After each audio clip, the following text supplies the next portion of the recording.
그래서 여기 하신 말씀은 사도행전 13장 1절로 3절까지 있는 말씀입니다. 복음을 품고 세상 속으로, 복음을 품고 세상 속으로 라고 하는 제목으로 하나님 말씀 내리고 원합니다. 사도행전 1장 8절 말씀에 보면 오직 성령이 너희에게 임하시면 너희가 권능을 받고 예루살렘과 온 유대와 사마리아와 땅끝까지 이르러 내 증인이 되리라 하시니라, 이렇게 말씀하고 있습니다. 이 말씀은 사도행전 28장 전체를 통해서 이루어졌고 지금도 여러분과 저를 통해서 이루어지는 줄 믿습니다. 우리는 그냥 세상에 던져진 존재, 우연한 존재, 아무런 의미도 없이 태어난 그런 존재가 아니라는 것입니다. 우리는 하나님의 섭리와 뜻에 의해서 이 세상에 왔습니다. 내 삶이라고 하는 것은 하나님의 뜻을, 하나님의 영광을 드러내기 위한 존재라는 것이지요. 우리는 계속해서 사도행전을 쓰고 있는 사람들이고 그 사도행전에서 계속해서 축복된 주인공의 역할을 감당해야 할 사람이라는 것입니다. 먼저 사도행전 1장 8절에 보면 오직 성령이 너희에게 임하시면 너희가 권능을 받고 예루살렘과, 이렇게 말씀하고 있습니다. 사도행전을 세 단락으로 이렇게 나누면 먼저 1장부터 7장까지는 예루살렘에 관한 이야기예요. 어떻게 초대 예루살렘 교회가 이루어졌고 부흥하고 성장하고 발전했는가 라고 하는 것을 1장부터 7장에서 이야기하고 있다는 것입니다. 오순절 성령이 예루살렘에 임해서 120명 사람들에게 충만히 임했을 때 그들은 성령의 강력한 기름 부음을 받았어요. 그리고 난 이후에 밖으로 뛰쳐나가서 이제 십자가의 복음, 생명의 복음을 전하기 시작했고 개인들은 방언을 하면서 예수 그리스도의 복음을 전하는 데에 마다하지 않았다는 것입니다. 그때 사람들은 큰 충격을 받게 되었던 것이지요. 베드로 사도의 설교를 통해 사람들은 가슴을 찢으며 우리가 어찌할꼬 하고 자복하고 참회하고 통회하기 시작했다는 것입니다.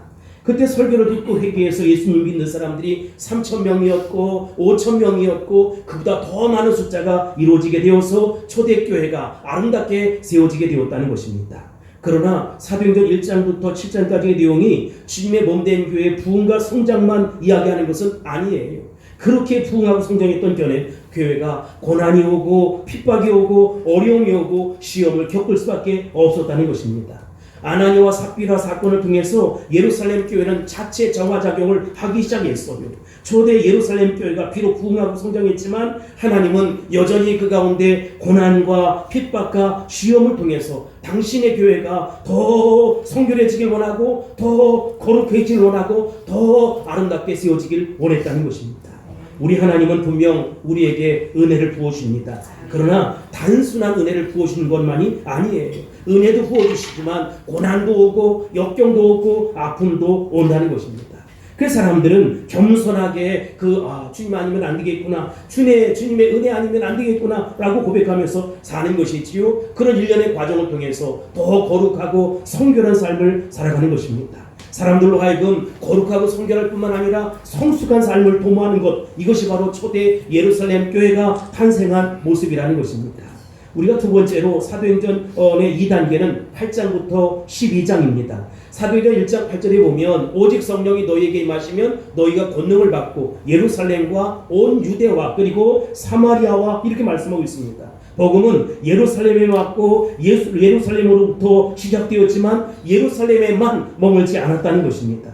복음이 온 유대 그리고 사마리아까지 확장되어 가기 시작했다는 것이지요. 복음은 나에게 왔지만 나에게 제한되어서는 안 된다라고 하는 것입니다. 여러분, 성령님은 여러분보다 크시다는 것입니다. 그분은 우리의 모든 것들을 뛰어넘는다는 거예요. 우리 물된동산 교회 안에 성령의 강력한 역사가 일어날 수 있게 되길 바랍니다. 그러나 여러분, 이것이 우리 교회뿐만 아니라 세계 민족과 열방을 향해서 나아갈 수 있어야 된다는 것입니다. 우리나라 방방곡곡에 정말 이 십자가의 복음, 생명의 복음이 흘러 넘쳐야 된다는 것이지요. 우리에게 임하신 성령님은 저 북한에까지도 역사할 줄 확신합니다. 아무리 몇십 년 동안 북한이란 땅이 복음으로 묶였다 할지라도, 마귀의 세력에 짓밟혔다 할지라도 우리 하나님께서 분명히 복음의 문을 여실 것입니다. 우리 하나님께서 역사하시면 역사하시는 그대로 고스란히 하나님의 능력이 나타나게 될 것입니다. 어제 인터넷을 검색해 보니까 아시아의 인구가 47억이라고 하는데 하나의 47억 인구 가운데도 하나님의 복음, 십자가의 복음, 생명의 복음을 모두 다 듣게 될 것입니다. 복음은 예루살렘에 제한되지 않아요. 유대와 사마리아로 점점 확산되어져 가는 것이지요. 이 복음은 유대인들에게만 국한되고 제한된 것이 아니라는 것입니다. 세계 민족과 열방 모든 이방인들에게 이 복음은 흘러 들어가야 한다는 것입니다. 그 이야기가 8장부터 12장까지의 내용이에요. 빌립을 중심으로 해서 전도 활동이 시작했고 사마리아에 하나님의 언약의 말씀과 생명이 흘러 넘치고 성령이 임하기 시작했다는 것입니다. 사마리아에 성령이 임했다, 복음이 전해졌다라고 하는 소식을 듣고 요한과 베드로 사도가 신방을 갔어요. 그랬더니 정말 그들에게도 복음이 임했던 것이지요. 그래서 그들에게 안수하며 기도하며 하나님 나라 선교 완성을 이루기 위해서 함께 동역하며 애쓴 흔적을 발견할 수가 있습니다. 사랑하는 물된 동산교회 성도 여러분, 이처럼 복음은 만날 수 없는 사람을 만나게 하는 것이지요. 복음은 갈 수 없는 곳을 찾아가게 만든다는 것입니다. 복음은 할 수 없는 일을 하게 만든다는 것이지요. 여러분들이 그렇게 역사의 한복판에 성령의 강력한 역사를 통해서 그런 경험을 하고 그렇게 쓰임받을 수 있게 되기를 주의 이름으로 축복합니다. 만날 수 없는 사람을 만나고 갈 수 없는 곳을 가게 하시고 할 수 없는 일을 하게 하시는 놀라운 성령의 역사가 굳이 여러분을 통해서 나타날 수 있게 되길 바랍니다. 성령님을 내 안에서 제한하면 안 돼요. 나는 강하나 우리 주님은 나는 약하나 우리 주님은 강하시다는 것이지요. 나에게는 정말로 불가능한 사건이지만 우리 주님께서는 불가능한 힘이 없다라고 하는 것입니다. 모든 것들이 주님 안에서는 가능하다는 것입니다. 우리 자신을 바라보면 정말로 이거 어쩌나 불가능한 일들의 연속이고 그런 삶을 살아갈 수밖에 없어요. 그러나 여러분, 내 안에 계신 우리 주님, 생명 되신 우리 주님, 보혈의 능력으로 함께 하시는 우리 주님은 무한한 세계를 펼치시고 여신다는 것이지요. 우리에게 얼마든지 신령한 세계를 열어낼 수 있다는 것입니다. 할렐루야. 3단계는 이제 13장부터 시작되는 것이지요. 오늘 우리가 공부하는 말씀입니다. 13장부터 28장까지의 내용은 드디어 온 유대 사마리아 땅으로 넘어서 민족과 국가와 인종과 모든 문화의 장벽을 뛰어넘게 되었다는 것입니다. 불가능을 가능케 하는 복음의 역사가 일어나게 되었다는 것이지요. 이것이 바로 13장부터 나타나는 이방인들에게 선교의 문이 활짝 열리는 사건이라는 것입니다. 참 재미있어요. 1장부터 12장까지는 베드로가 주인공이었어요. 베드로와 예루살렘 교회가 주인공이었다는 것이지요. 그러나 10장부터는 바울과 안디옥 교회가 주인공으로 이래 탈바꿈하기 시작하는 것이지요. 이 안디옥 교회가 등장하는 13장부터 세계 선교의 문이 활짝 열리게 되었다는 것입니다. 그렇다면 재밌는 것은 이 안디옥 교회를 누가 낳았느냐라고 하는 것이지요. 여러분, 저도 누가 낳았지 않았겠습니까? 예루살렘 교회가 낳은 교회가 안디옥 교회였다. 그래서 교회는 두 가지 모델이 있어요. 예루살렘 교회의 유형이 있고 안디옥 교회의 유형이 있다는 것입니다. 13장 1절부터 3절까지 말씀해 보면 세계 선교의 본질, 에센스가 도대체 뭐냐라고 하는 것이지요. 하나님 도대체 어떻게 세계 선교를 일으키셨는가? 우리 하나님은 세계 선교를 일으킬 때 도대체 어떤 원칙과 어떤 방법을 사용하시는가? 라고 하는 설명이 13장 1절로 3절 말씀에 고스란히 담겨져 있어요. 그리고 이 세 구절의 내용이 이제 28장까지 계속해서 진행되는 것입니다. 선교의 대원칙, 첫 번째가 뭐냐? 이 말씀을 통해서 우리가 발견하게 되는 사실은 세계 선교는 누가 하냐? 우리 하나님이 하신다는 것입니다. 선교의 주체는 인간이 아니라 내가 아니라 우리 하나님이 하신다는 거예요. 성령께서 역사하신다는 것입니다. 1절, 2절 말씀 보겠습니다. 시작. 안디옥 교회에 선지자들과 교사들이 있으니 곧 바나바와 니게르라 하는 시므온과 구레네 사람 루기오와 번붕왕 헤롯의 젖동생 마나인과 및 사울이라. 주를 섬겨 금식할 때에 성령이 이르시되 내가 불러 시키는 이를 위하여 바나바와 사울을 따로 세우라 하시니 아멘. 여러분, 이 안디옥 교회에 5명의 영적인 리더가 지도자가 있었어요. 그들의 임무는 제사장의 역할, 선지자의 역할, 교사의 역할을 감당했다는 것입니다. 그 5명의 영적 지도자들이 주님을 섬겨서 금식할 때 성령께서 똑같이 말씀하셨어요. 그러니까 선교는 내가 생각해서 하는 것이 아니라 성령께서 말씀하는 것에 순종하는 것입니다.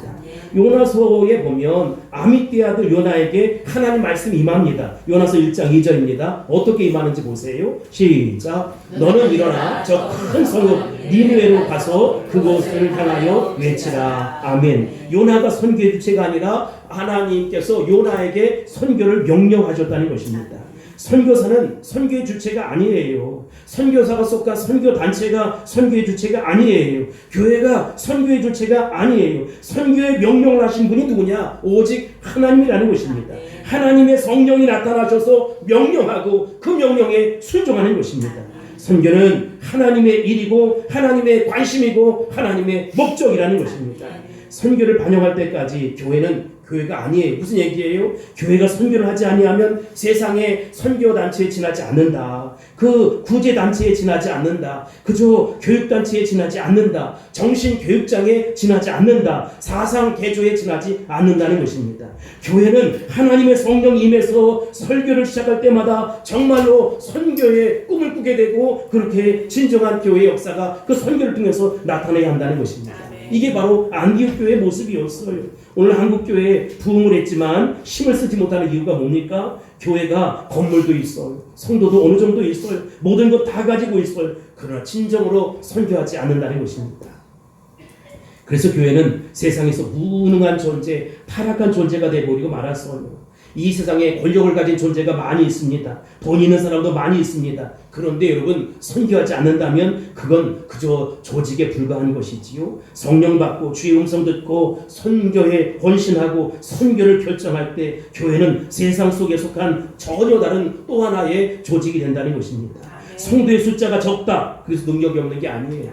역사가 짧다. 그래서 능력이 없는 게 아니에요. 정말로 예수 심장 가지고 정말 주의 십자가의 복음, 생명의 복음 전하는 저와 여러분이 될 수 있길 바라고 선교하는데 앞장서는 저와 여러분이 다 될 수 있기를 예수님으로 축원합니다. 선포합니다. 아멘. 두 번째로 이 본문에서 발견되는 선교의 원칙이 있어요. 1절 2절 말씀 다시 보겠습니다. 시작. 안디옥 교회에 선지자들과 교사들이 있으니 곧 바나바와 니게르라 하는 시므온과 구레네 사람 루기오와 범봉왕 헤롯의 젖동생 마나엔과 및 사울이라. 주를 섬겨 금식할 때에 성령이 이르시되 내가 불러 시키는 일을 위하여 바나바와 사울을 따로 세우라 하시니. 아멘. 선교의 주체는 누구라고요? 성령님입니다.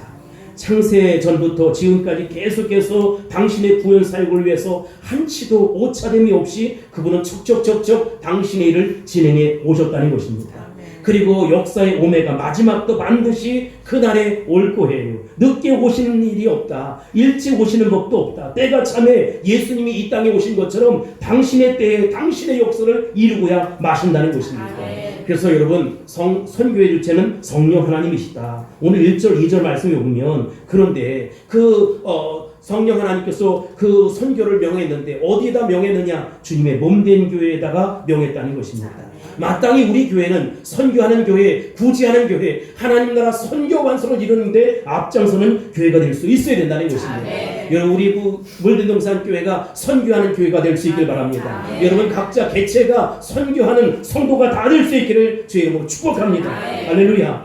그렇다면 여러분 교회는 무엇입니까? 하나님 언약 백성들이 모인 곳이 교회잖아요. 그런데 에클레시아 이 교회란 말이 주님의 몸된 교회 안에서 성령 받은 성도들이 하나둘씩 연합해서 교회는 건물만 있어야 되는 것도 아니고 제도만 있어야 되는 것도 아니고 이런 방법 저 방법 다 있어야겠지만 그 안에 진정한 성령의 역사가 일어날 수 있어야 된다는 것입니다.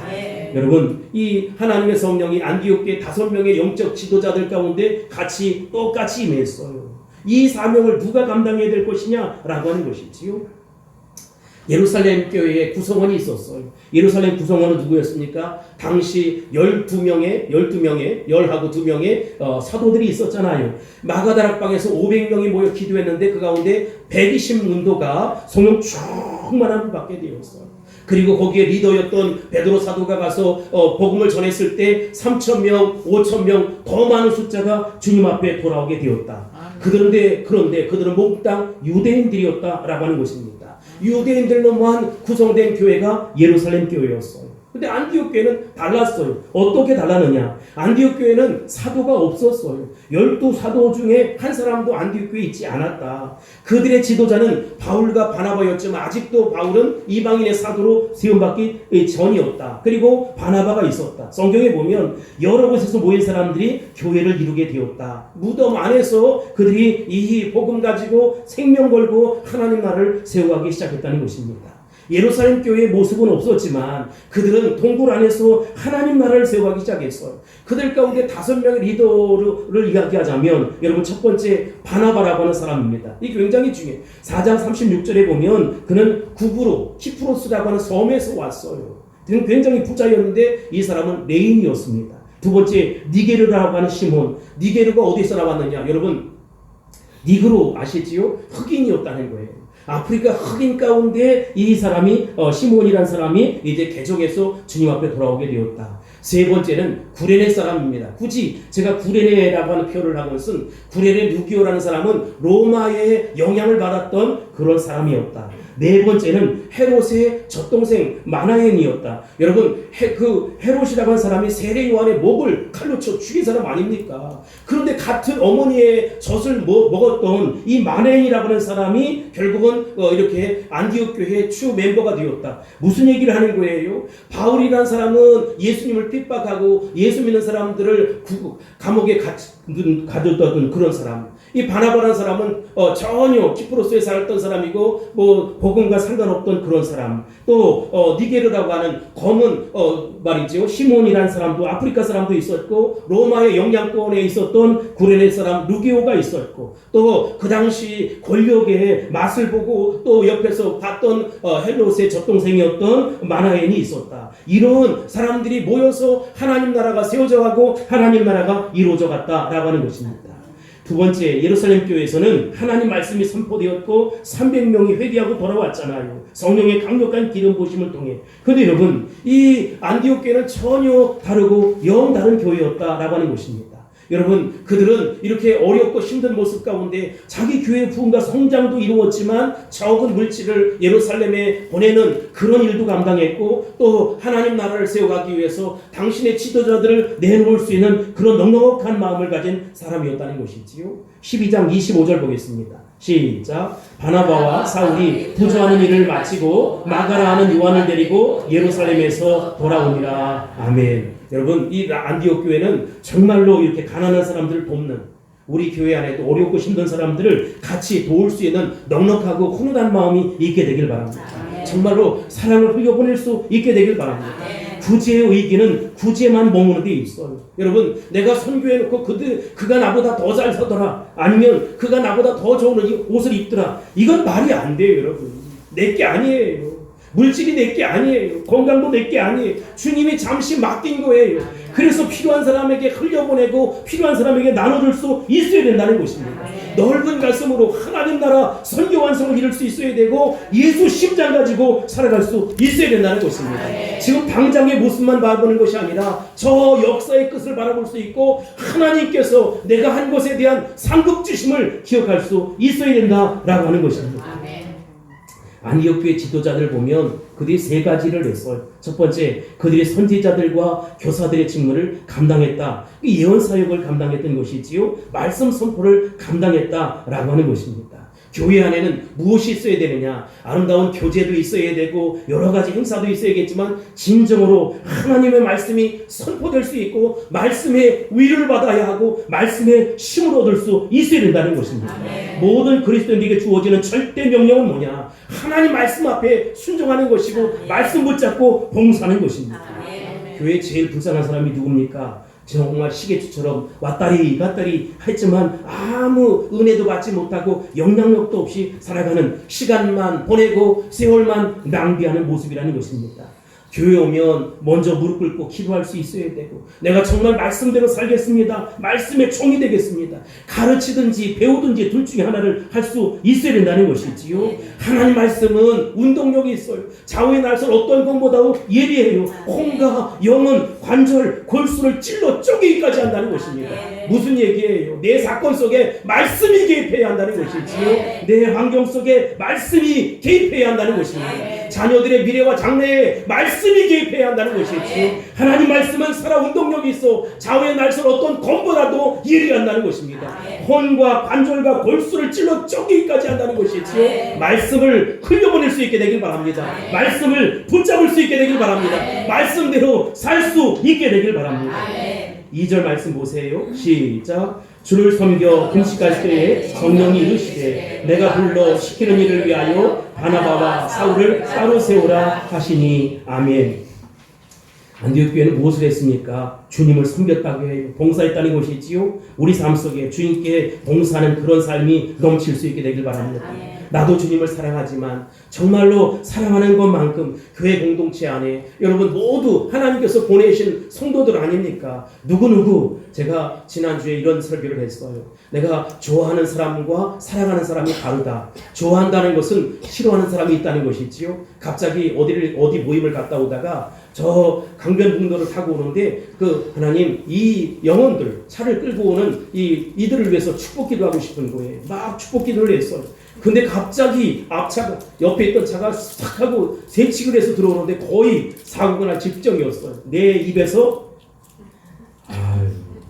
개자녀 18가 막 개자녀 아시지요? 예? 18 막 이런 소리가 나오고 싶은 거예요.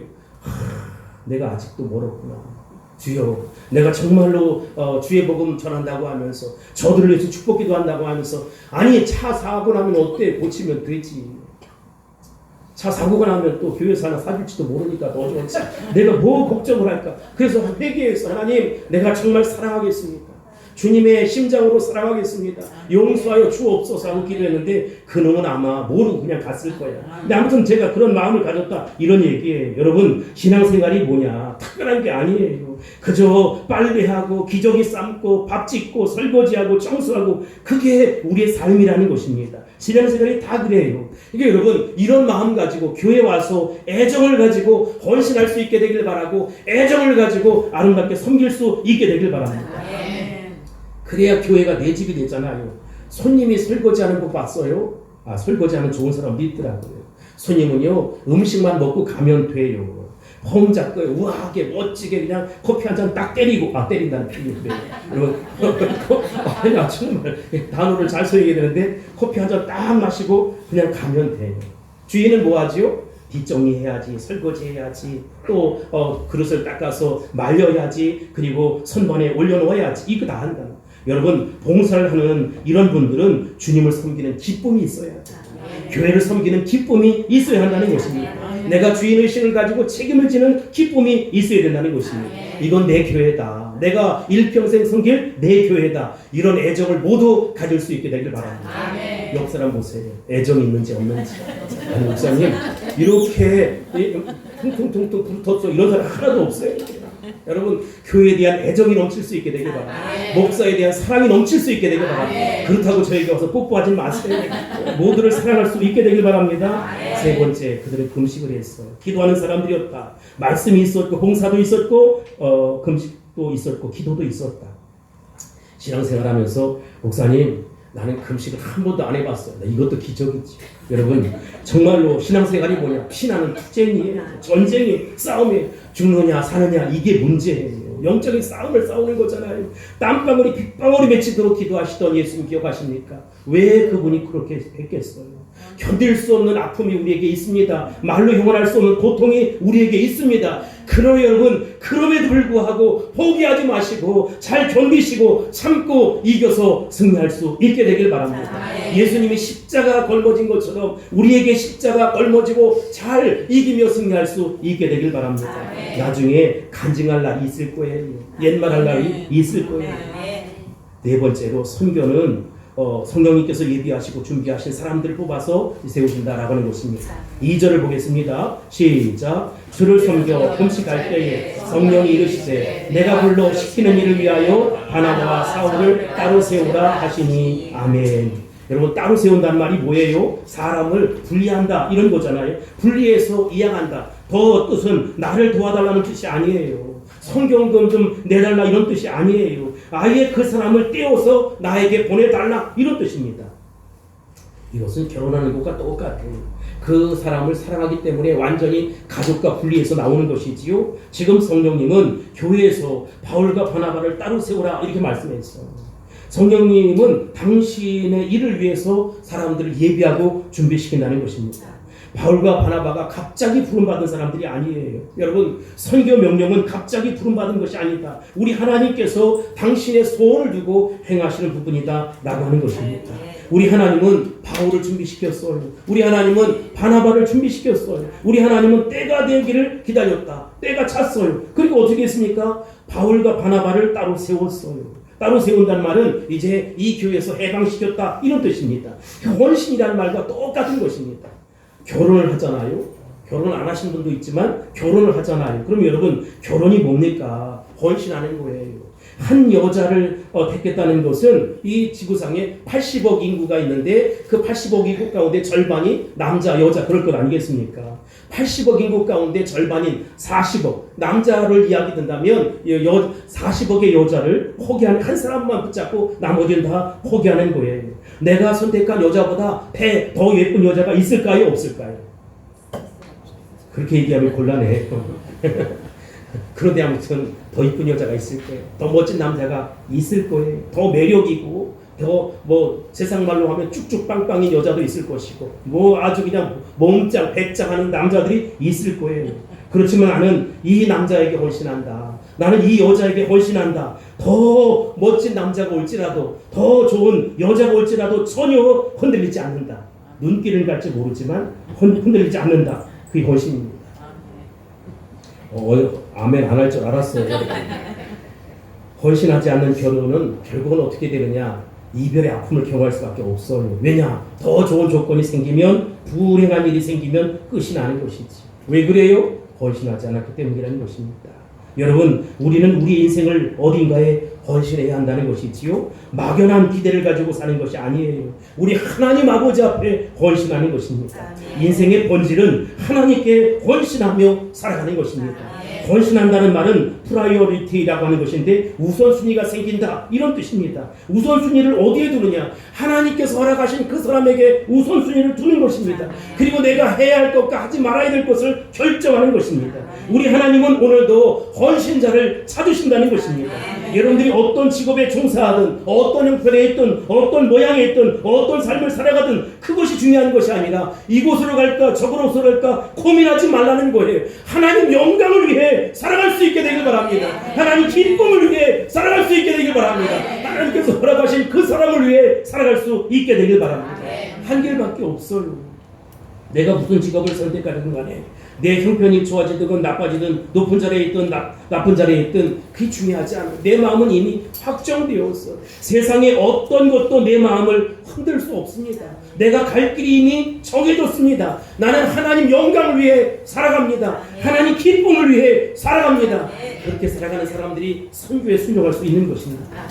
세계 선교는 어떻게 이루어졌느냐? 오늘 이 본문에 보면 마지막으로 세계 선교는 순교를 통해서 이루어졌다는 것이지요. 3절입니다. 시작. 이에 금식하며 기도하고 두 사람에게 안수하여 보냅니다. 아멘. 아까 5명의 안디옥 교회 지도자들이 있었다 이렇게 말씀을 드렸어요. 근데 5사람 가운데 2사람을 가라고 하니 바울과 바나바가 제일 리더이고 우두머리 아닙니까? 근데 흑인이었던 시몬이 있었고 로마의 영향을 받았던 구레네 사람 루기오가 있었고 헤롯의 젖동생인 마나인이 있었지만 아니 도대체 왜 가장 똑똑하고 명석하고 헌신이 잘된 저 사람들을 데려가려고 합니까? 여러분, 헌신은 짝두리 시간을 보내는 것이 아니에요. 나의 찌꺼기를 내놓는 것이 아니라는 것이지요. 난 바빠서 이 모양 저 모양하고 이래서 저래서 못하는 것이 아니에요. 헌신은 내 생명을 거는 것입니다. 내 목숨을 거는 것입니다. 나의 가장 소중한 것을 내려놓는 것입니다. 하나님 앞에 헌금을 할 때도 마찬가지예요. 여러분, 내 목숨 걸고 헌금합니다. 내 죽음을 내놓고 헌금합니다. 이렇게 해보신 적이 있습니까? 가장 좋은 것을 드리겠습니다. 가장 멋진 것을 드리겠습니다. 여러분, 첫 열매는 하나님의 것입니다. 가장 좋은 것은 하나님의 것입니다. 가장 시시한 것을 하나님께 드리서는 안 된다는 것이지요. 가장 좋은 것, 가장 귀한 것, 가장 소중한 것을 드릴 수 있게 되길 바랍니다. 마지막으로 한 가지 이야기만을 마치겠습니다. 제가 아는 의료 선교사 간증을 하고 싶어요. 이분은 40세에 네팔로 떠나간 외과 의사입니다. 그런데 40세 강남에서 잘 나가는 의사였는데 돈을 잘 벌었어요. 그리고 이렇게 그 사모님은 간호사로서 열심히 일을 해서 이쯤 되면 우리가 정말 조금만 더 일하면 큰 부자가 되겠구나.